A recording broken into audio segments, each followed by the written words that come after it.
ఉన్న బంగారాన్ని విడిపించి ఆ రోజు ఆన్లైన్ రేటుకే మేము కొంటాం. Sharma gold company.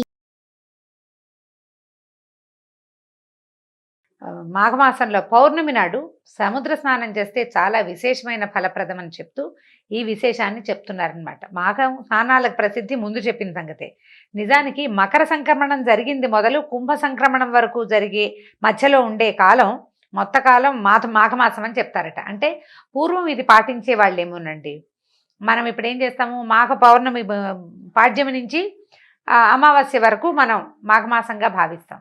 అయితే మకర సంక్రమణం దగ్గర నుంచే అని చెప్తున్నారనమాట. అక్కడి నుంచి కుంభ సంక్రమణం వరకు ఉండే మధ్యకాలము అని ఇది ఒక లెక్క. మరి పవిత్ర స్నానాలు పౌష్య శుక్ల పౌర్ణమితో మొదలయ్యి మాఘ శుక్ల పౌర్ణమితోటి ముగుస్తాయట. చాంద్రమానాన్ని అనుసరించే వాళ్ళకి ఈ మాఘమాసం పౌష్య బహుళ అమావాస్యతో ప్రారంభమయ్యి మాఘ బహుళ అమావాస్యతో ముగుస్తుంది. ఈ మాఘమాసం మొత్తం పవిత్ర స్నానాలు చేయటం విశేషం కానీ, అంటే ఇది విశేషమే కానీ అయితే ఈ యాంత్రిక జీవనంలో అదంతా సాధ్యం కాదు. ఇప్పుడు మనం చేయలేకపోతాం కాబట్టి కనీసం పౌర్ణమి నాడైనా నదీ స్నానం కానీ సముద్ర స్నానం కానీ చేస్తే మాఘమాసం మొత్తం పవిత్ర స్నానాలు చేసిన ఫలితం లభిస్తుందట. ఎందుకంటే ఈ మాఘ పూర్ణిమని మహామాఘి అంటారు. సంవత్సరంలో వచ్చే 12 పూర్ణిమల్లోనూ మాఘ పౌర్ణిమ అత్యంత పవిత్రమైనది, విశేషమైనది అట. ఈ మహామాఘి శివకేశవులిద్దరికీ ప్రీతికరమైంది. అందుకని ఈ మాఘ పౌర్ణమి నాడు తప్పనిసరిగా సముద్ర స్నానం చేయాలి అని చెప్తారు. కార్తీక మాసాల్లో కూడా కార్తీక స్నానాలు కూడా సముద్ర స్నానాలు చెప్తారండి. మాఘం బహు విశేషమైంది, ఎందుకంటే ఇది శివకేశవులని ఇద్దరినీ ఆరాధిస్తారని చెప్తున్నారనమాట. సముద్ర స్నానం ఎందుకంటే నదీనాం సాగరో గతి అన్నారు. ఎలా అంటే నదులన్నిటికీ సాగరమే గతి. మనం ఇంకో శ్లోకం చెప్తాం, ఆకాశాత్ పతితం తోయం సాగరం ప్రతిగచ్చతి అని. సముద్రం వైపుకి వెళ్తుంది ఆకాశం నుంచి పడిన ప్రతి చినుకు. అట్లా సాగరమే నదులకి గతి.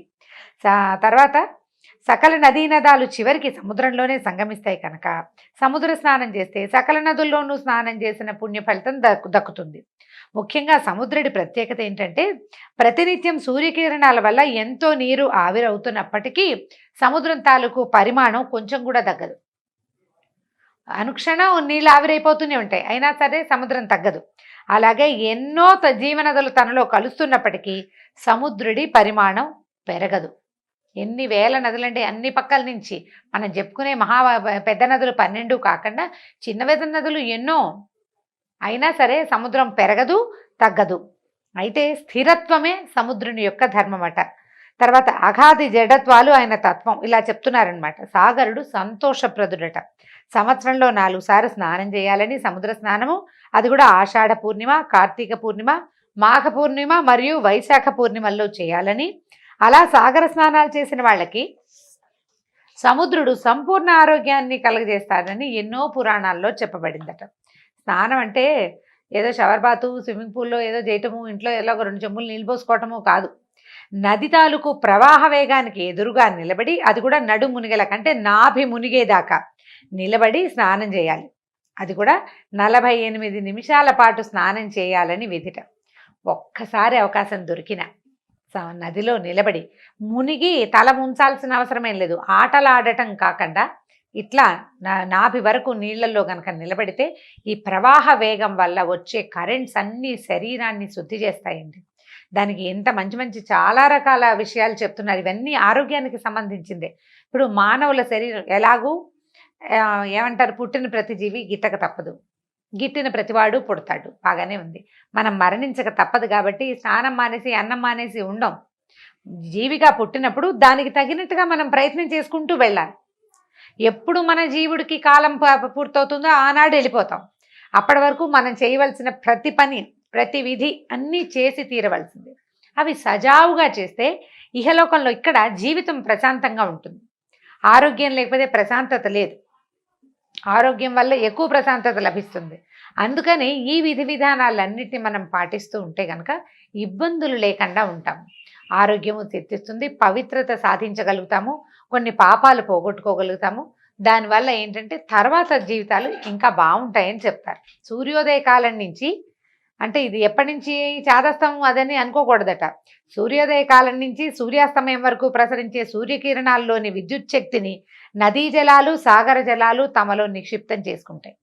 ఈ స్నానం కూడా ఎప్పుడు చేయమంటున్నారు, సూర్యోదయానికి 1.5 గంట ముందు కాలంలో చేస్తే చాలా మంచిదట. ఎందుకంటే ఇది సైన్సే, చాదస్తం ఏం కాదు.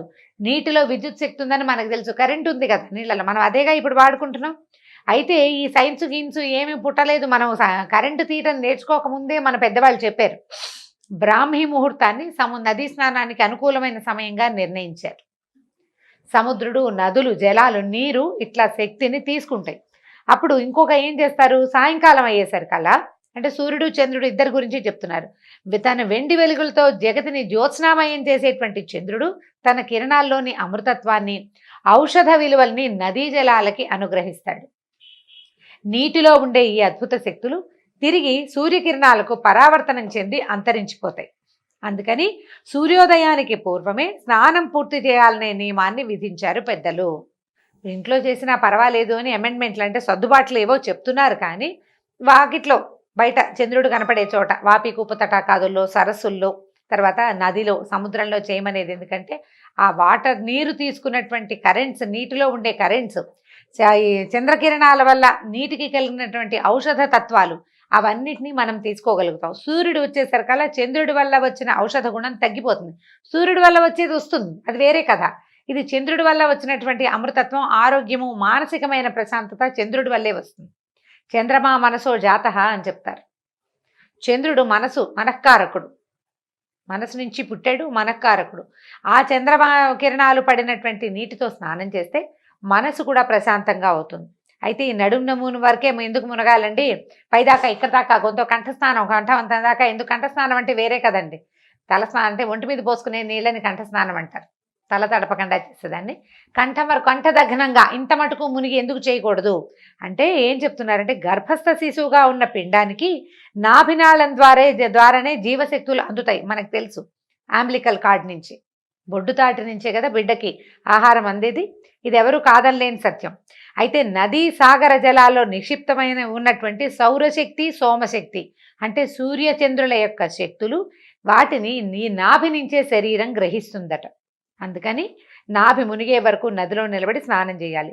సముద్రానికి ప్రవాహం లేకపోయినప్పటికీ ఉత్తుంగ తరంగాలు తమ తాకిడితో ఆ శక్తులని, అంటే సముద్రానికి ఎలా ఉంటుంది, ప్రవాహం అలా కదులుతూ వెళ్ళదు, కానీ ముందుకు వస్తూ ఉంటుంది కదా, ఈ తరంగాల వల్ల ఆ కరెంట్ వస్తుందట మనకి, ఆ శక్తిని శరీరానికి అందిస్తుంది. కాబట్టి సముద్రుని పూజిస్తూ చేసే ఈ 4 స్నానాల్లో మాఘ పూర్ణిమ స్నానం చాలా ముఖ్యమైనది. వీలు కుదిరితే చేద్దాం. సముద్రము, నదులు అందుబాటులో లేని వాళ్ళ పరిస్థితి ఏమిటి అంటే, అప్పుడు బావుల దగ్గర కానీ, చెరువుల దగ్గర కానీ గంగా, సింధు, కావేరి, కృష్ణ, గౌతమి పేర్లు స్మరిస్తూ స్నానం చేస్తే ఆయా నదుల్లో స్నానం చేసిన ఫలితం కూడా లభిస్తుంది. దేనికైనా భక్తి ప్రధానం. అది లేకపోయాక కాకిలాగా 10 సార్లు స్నానం చేసినా ఎంతసేపు నీళ్ళలో మునిగి బయటకు వచ్చి ఒళ్ళు దులుపుకుంటూ ఉంటుంది. కాకి నీళ్ళ కింద తలబెడుతుంది, మళ్ళీ ఒళ్ళు దులుపుకుంటుంది. ఏమి ప్రయోజనం లేదు. కర్రలు తేలుతూ ఉంటాయి నదులు నీళ్ళల్లో, ఏం ప్రయోజనం? ఏముండదు. ఊరికే కర్ర నాంతుంది, కాకి తడుస్తుంది అంతే. అలా కాదు, శ్రద్ధతోటి భక్తితోటి చేస్తే ఇంకా మంచి ఫలితం లభిస్తుంది. లేకపోయినా తడిపే, తడవటం వల్ల వచ్చేది వస్తుంది. రావాల్సిన పూర్తి స్థాయి ఫలితం భక్తి వల్లే వస్తుంది. మాఘ పూర్ణిమ యొక్క స్నాన ఫలితం చెప్తున్నారండి, కొన్ని చిన్న వాక్యాల్లో చెప్పేస్తున్నారు. ఇంట్లోనే వేడి నీళ్ళు స్నానం చేస్తే మాఘంలో 6 సంవత్సరాలు శుభ్రంగా స్నానం చేసిన ఫలితం ఆ నెల రోజుల్లోనే లభిస్తుందట. బావి నీళ్ళతో స్నానం చేస్తే 12 సంవత్సరాల పుణ్యస్నాన ఫలితం వస్తుంది. చెరువులో స్నానం చేస్తే 24 సంవత్సరాల పుణ్యస్నాన ఫలితం లభిస్తుంది. సాధారణ నదిలో స్నానం చేస్తే 96 సంవత్సరాల పుణ్యస్నాన ఫలితం లభిస్తుంది. పుణ్యనదీ జలాలలో స్నానం చేస్తే 9600 సంవత్సరాల పుణ్యస్నాన ఫలితం లభిస్తుంది. ఇది కాకుండా నదీ సంగమ స్థానాలు ఉంటాయి కదా, నదులు సంగమించేవి, నదులు సముద్రంతో సంగమించేవి, అట్లా ఈ 2 నదులు కలుస్తాయి కొన్ని చోట్ల. అలాంటి చోట స్నానం చేస్తే 38,400 సంవత్సరాల పుణ్యస్నాన ఫలితం లభిస్తుందట. గంగా నదిలో స్నానం చేస్తే 3,84,00,000 సంవత్సరాల పుణ్యస్నాన ఫలితం ఉంటుంది. వీటన్నిటితో పాటు ఇవన్నీ కాకుండా ప్రయాగలోని త్రివేణి సంగమంలో 3 నదులు, గంగా, యమున, సరస్వతి, ఆ 3 నదుల సంగమంలో స్నానం చేస్తే గంగలో స్నానం చేసిన దానికంటే 100 రెట్ల అధికమైన ఫలితం లభిస్తుందట. సముద్ర స్నానం చేస్తే వచ్చే పుణ్య ఫలితానికి చెప్పడానికి మాటలు లేవట. అంత పుణ్యం వస్తుంది, అంత అమోఘమైన ఫలం ప్రసాదిస్తుంది సముద్ర స్నానం. ఈ మాఘమాసం మొత్తం పవిత్ర స్నానాలు చేయడానికి వీలు కుదరకపోతే చివరి 3 రోజులైనా స్నానం చేసి పవిత్ర స్నానాన్ని చేస్తే మంచి ఫలితాన్ని పొందొచ్చు. ఈ చివరి 3 రోజుల స్నానాలని అంటే పౌర్ణమి, త్రయోదశి, చతుర్దశి, పౌర్ణమి కదా, అమావాస్య, చతుర్దశి త్రయోదశి అన్నమాట. పౌర్ణమి వెళ్ళిపోయిన తర్వాత చివరి రోజులు ఇంకా 3 రోజుల్లో నెల ముగిసిపోతుంది అనగా చేస్తే అంత్యపుష్కరిణి స్నానం అంటారట దీన్ని. అప్పుడు ఆ ఫలితం లభిస్తుంది. సాధారణ స్నానం శరీర మలినాల్ని పోగొడితే మాఘమాసం మనసులోని మాలిన్యాన్ని పోగొట్టి మాధవుని సన్నిధికి చేర్చే స్నానంగా పరిణమిస్తుంది. అయితే దేవుణ్ణి భగవంతుడిని చదువుకోవాలి, నిశ్శబ్దంగా మౌనంగా స్నానం చేయాలి, కబుర్లు చెప్పుకోకూడదట. కబుర్లు చెప్పుకోకూడదు. నదికి వెళ్ళి కేరింతలు కొడుతూ ఆటలాడుతూ ఒకళ్ళ మీద ఒకళ్ళు నీళ్లు చల్లుకుంటూ అలా చేయకూడదు, ఆడకూడదు. తర్వాత స్నానం అయిన తర్వాత ఆ సూర్యుడికి అర్ఘ్యప్రదానం చేయాలి, దండం పెట్టుకోవాలి. ఏం చెప్తామంటే, ఓ పరంజ్యోతి స్వరూపుడా నాయన ప్రత్యక్ష నారాయణమూర్తి, నీ తేజస్తోటి నా పాపాలన్నీ 1000 తునాతునకలై రకలైపోయి ఈ నీళ్లలోనే పడి నశించిపోవాలి. నాలో ఉన్న అనారోగ్యం, శారీరక మానసిక అనారోగ్యాలు కూడా నశించిపోవాలని సూర్యుడికి అర్ఘ్యం ఇస్తూ దండం పెట్టుకోమంటున్నారు. దీని తర్వాత పితృదర్పణాది నిత్యకర్మలుంటే పూర్తి చేసుకుని ఇష్టదైవాన్ని ఆరాధించాలి, దాన ధర్మం చేయాలి. వస్త్రాలు, కంబళి అంటే దుప్పటి, పాదరక్షలు, గొడుగు, తైలము, నెయ్యి, తిలపూర్ణ ఘటము, నువ్వులతో నింపినటువంటి పాత్ర, బంగారము, అన్నము మొదలైనవి దానం చేస్తే మహాపుణ్య ఫలితం లభిస్తుందట. చేయగలిగే సామర్థ్యం ఉన్నవాళ్ళు గనక అవకాశం ఉంటే నేతితో తిలహోమం చేస్తే మరింత పుణ్యం వస్తుందట. మామూలుగా తిలలు చాలా మంచివి, కానీ ఏమంటే నువ్వులు ముట్టుకోకూడదని అలా అనుమానాలు ఉంటాయండి. శనివారం ముట్టుకోకూడదు, శుక్రవారం ముట్టుకోకూడదు, చాలా ఉంటాయి. సాక్షాత్తు శనేశ్వర స్వరూపం అని అదని భావిస్తాం, అది చాలా తప్పట. విష్ణుమూర్తి యొక్క స్వేద బిందువులే తిలలట. తిల ఎట్లా జన్మించిందంటే విష్ణుమూర్తి యొక్క స్వేద బిందువు నుంచి జన్మించిందట. సాక్షాత్ విష్ణు రూపాలు, ఈశ్వర ప్రతీకాలు. అందుకని శివుడికి ఏం చేస్తారు, ఏకాదశి రుద్రాభిషేకం చేసేటప్పుడు తిలలతోటి అభిషేకం చేస్తారు. ఒక అభిషేకం తిలలతోటి చేస్తారు. తిలలకు అంత విశిష్టమైన స్థానం ఉంది. అయితే ఈ మాఘమాసాలు ఏం చెప్తారంటే, 1 నెల రోజులు 1 వంతు చక్కెర 3 వంతులు తిలలు అంటే 3 స్పూన్లు నువ్వులు కనుక వేస్తే కాస్త వేయించి ఓ స్పూన్ పంచదార వేసి దాన్ని కొద్దిగా గ్రైండ్ చేసి నువ్వుల పొడి అది ఎవరికైనా పెట్టడం, అది ప్రసాదంగా పనిచేస్తుంది అనమాట. విష్ణుమూర్తికి నివేదన చేయటము, ఆ తర్వాత ప్రసాదంగా పంచిపెట్టమంటున్నారు. తిలపాత్ర దానం చేయటం కూడా చాలా మంచిది. అంటే ఒక చిన్న రాగి పాత్ర తీసుకుని నిండా తిలలు నువ్వులు పోసి పైన ఒక చిన్న బంగారపు నలుసు పెట్టమంటున్నారు శక్తి అనుసారం. ఇప్పుడు గ్రాము కూడా పెట్టలేని పరిస్థితికి వచ్చేసామండి మనం, బోళ్ళంత ఖరీదైపోయింది. పెట్టగలిగితే పెట్టటము, లేదా ఒక పండు తాంబూలం పెట్టి ఎవరికైనా ఇవ్వండి అని చెప్తున్నారు. తిలపాత్రని బ్రాహ్మణుడికి దానం చేస్తే మనోవాంఛితం నెరవేరుతుందట. ఇది జాతకరీత్యా ఏమైనా శని దోషము, పీడ అవన్నీ ఉంటే అవి నశిస్తాయట. ఆఖరి మాట ఏం చెప్తున్నారంటే, మాఘమాసం 1 నెల రోజులు పవిత్ర స్నానాలు చేయాలని, ముఖ్యంగా మాఘ పౌర్ణమి నాడు సముద్ర స్నానం చేయాలని చెప్పుకున్నాం కదా. పూర్ణిమకి సముద్రానికి సంబంధం ఏమిటి అనేది చివరి 2 వాక్యాల్లో చెప్తున్నారు. ప్రతి పూర్ణిమకి, అమావాస్యకి సముద్రానికి పోటు ఎక్కువగా ఉంటుంది. పౌర్ణమి దైవ సంబంధమైన తిథి, అమావాస్య పితృదేవతలకు సంబంధించిన విధి. అందుకని ఈ 2 పుణ్యతిథుల్లోనూ సముద్ర స్నానం చేయాలని శాస్త్ర నియమం. ఇది కూడా మళ్ళీ చీకటి పడ్డాక చేయకూడదండి, వెలుగుండగానే చేయాలి. మామూలుగానే సాయంకాలాలు సముద్రాలకి ఆటుపోట్లు ఎక్కువ అవుతాయి. పౌర్ణమి అమావాస్యల్లో పోటు అవి హెచ్చుగా ఉంటుంది, ఎక్కువ ఉంటుంది అనమాట, వేగం పెరిగిపోతుంది. చంద్రోదయం అయ్యేసరికల్లా సముద్ర వేగం పెరిగిపోతుంది అనమాట. ఆ సమయంలో చేయకూడదు. పౌర్ణమి రోజుల్లో సాయంకాలాలు చీకటి పడ్డాక ఎప్పుడు సముద్ర తీరాల్లో ఉండటం ఏమంత మంచిది కాదు. మన పాత పెద్దవాళ్లే చెప్పేవాళ్ళు, ఇప్పుడు అసలు మంచిది కాదు. కాబట్టి పగటి వేళల్లోనే చేయాలి. జ్యోతిశాస్త్ర రీత్యా పూర్ణిమ తిథి నాడు రవిచంద్రులు ఒకరికొకరు సమసప్తక కేంద్రగతులై పరస్పరం వీక్షించుకుంటారు. వాళ్ళిద్దరూ కరెక్ట్గా ఒక యాంగిల్లో కలుస్తారనమాట. ఆ తర్వాత అమావాస్య నాడు రవిచంద్రుడు కూడా ఒకే కేంద్రంలో ఉంటారు. కాబట్టి ఇది వాళ్ళిద్దరికి ఉన్న సంబంధం. సూర్యుడు చంద్రుడు ఉన్న సమయంలో గనక సముద్ర స్నానం ఆ రోజుల్లో కనుక చేస్తే ఆ ఇద్దరి తాలూకు ఫలితం లభిస్తుందని చెప్తూ వశిష్ఠ మహర్షి ఈ కథని, ఈ విషయాన్ని మన దిలీప మహారాజుకు తెలియజేశారు. ఈ సందర్భంలో ఈ గంగా స్నానము, సముద్ర స్నానము లేదా గంగా సముద్రంలో కలిసే చోట స్నానం చేయటం ఫలితాన్ని గురించి చెప్తూ వశిష్ఠ మహర్షి ఒక విశేషమైన కథని దిలీప మహారాజుకు తెలియజేస్తున్నారు. అది ఏమిటట కథ? పూర్వము గృత్స్నమధుడు అనే మహర్షి జన్హు మహర్షి వీళ్ళిద్దరూ కలిసి మాట్లాడుకుంటున్నారట. మాఘమాస వ్రతం చేయటం వల్ల మనుషులకి జ్ఞానము మోక్షము కలుగుతుందా అని అడిగితే కనుక జన్హు మహర్షి ఏం చెప్పారంటే, పూర్వం మాఘమాస వ్రతం ఆచరించడం వల్ల ప్రాణికి ఇహలోక పరలోక సుఖాలు కలుగుతాయి, వాళ్ళ కష్టాలు తీరుతాయి అని చెప్పి ఇలా చెప్పేవాళ్ళు పెద్దలు. అయితే సంతుష్టుడైన మానవుడు ఇంకా హరికి ప్రీతికరమైన వ్రతాలని కూడా చేసి జ్ఞాని ఏ సత్కర్మల్ని ఆచరించి ముక్తిని పొందుతాడు. మనం పెద్దవాళ్ళు చెప్తారు, మనం తెలుసుకుని ఏం చేస్తాము, పెద్దవాళ్ళు చెప్పారు కదా, ఏదో ఎన్నో కొన్ని ఆచరిస్తూ ఉంటాం కదా. అలా ఆచరించినటువంటి ఒక బ్రాహ్మణుని కథ చెప్తాను చూడమన్నాడు. ఏంటట, పూర్వం గంగా తీరంలో ఒక బ్రాహ్మడు ఉండేవాట. ఆయన వేదాంగాలు చదువుకున్నాడు, ఉత్తమశీలుడు, ఆచారవంతుడు, బహుబుద్ధిమంతుడు, నీతి, దయ, జ్ఞానము, ఇంద్రియజయము అన్నీ ఉన్నాయి ఆయనకి. ఈయనకి చక్కగా ఉత్తమురాలైన ఒక భార్యమణి కూడా ఉంది. కానీ సంతానం లేదు చాలా సంవత్సరాల కాలం పాటు. అయ్యేసరికల్లా ఏ లోటు లేదు, కానీ ఇక పిల్లలు లేకపోతే ఎట్లాగా, అందుకని ఏం చేశారంటే గుణవంతుడైన ఒక్క పుత్రుడు కలిగినా చాలు, మనకు పిల్లలు కలగలేదని ఆవిడ చాలా విచారపడుతూ ఉండేట.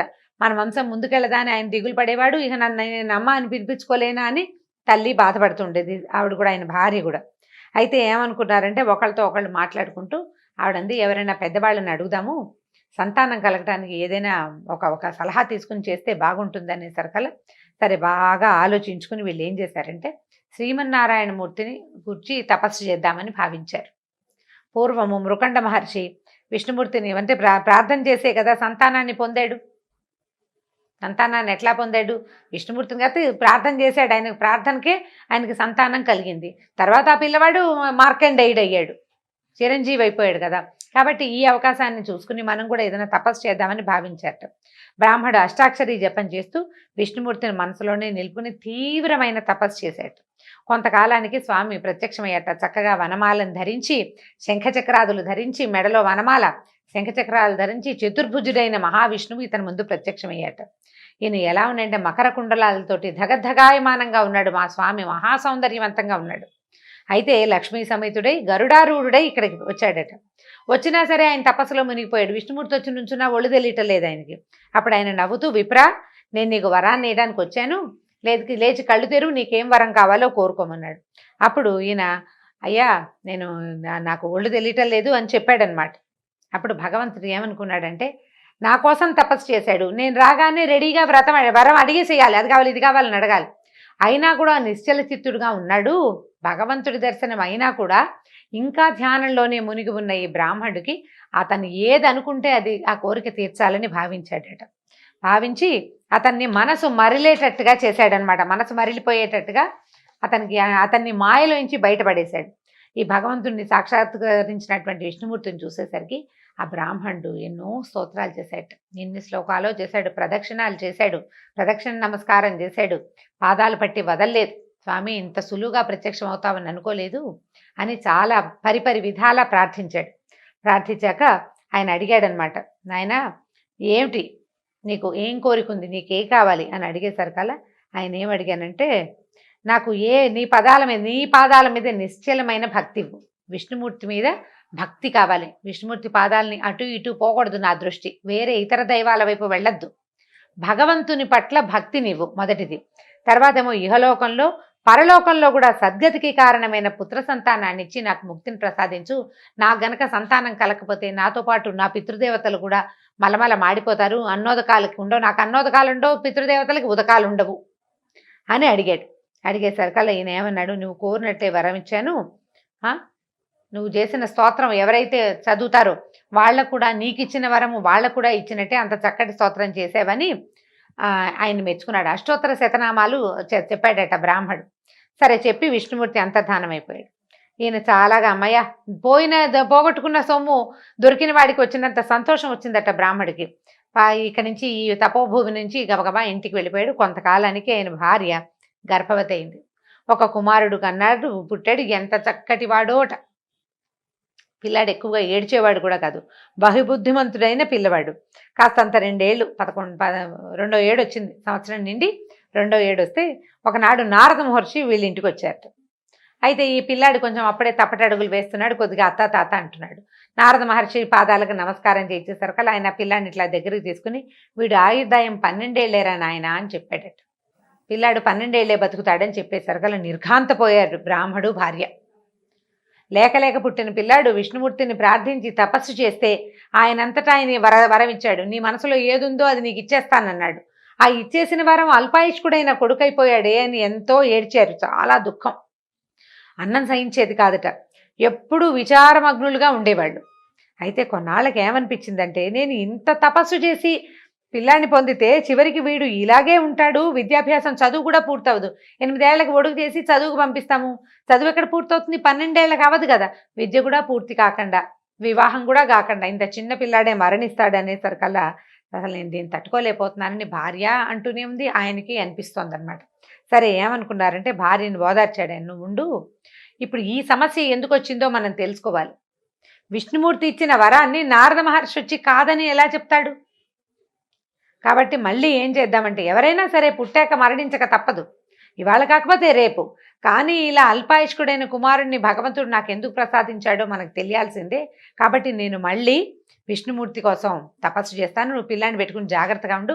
12 ఏళ్లకి మృత్యు అన్నారు, అప్పటిదాకా ఏం భయం లేదు, నువ్వు పిల్లాడితోటి ఉండమని కొంతమంది శిష్యుల్ని ఆమెకు తోడుగా ఇంట్లో నియమించి ఈయన మళ్ళీ గంగా తీరానికి చేరిపోయాడట. గంగా తీరానికి చేరి అక్కడ నియమనిష్టలతోటి విష్ణుమూర్తిని సర్వోపచారాలతోటి అర్చించి అష్టాక్షరి మంత్రాన్ని జపించడం మొదలుపెట్టాడు. ఇక ఎంత కాలమో తపస్సు చేసేట. మొదట చేసిన దానికంటే రెండోసారి తపస్సు ఇంకా ఎక్కువ చేశాడు. అయితే అతనికి విష్ణుమూర్తి ప్రత్యక్షమయ్యాడు. ప్రత్యక్షమైన విష్ణుమూర్తి ఏ రకంగా ఈ బ్రాహ్మణ్ణి ఆదుకున్నాడో రేపటి భాగంలో విందాం. అయితే రేపు 15వ రోజు పౌర్ణమి కాబట్టి పౌర్ణిమా స్నాన విధిని విని ఉన్నారు. వీలైనంత మటుకు, కుదిరినంత మటుకు ఎవరు ఎలా చేయగలిగితే అట్లా పౌర్ణమి వ్రతాన్ని పూర్తి చేసుకోండి. నమస్కారం.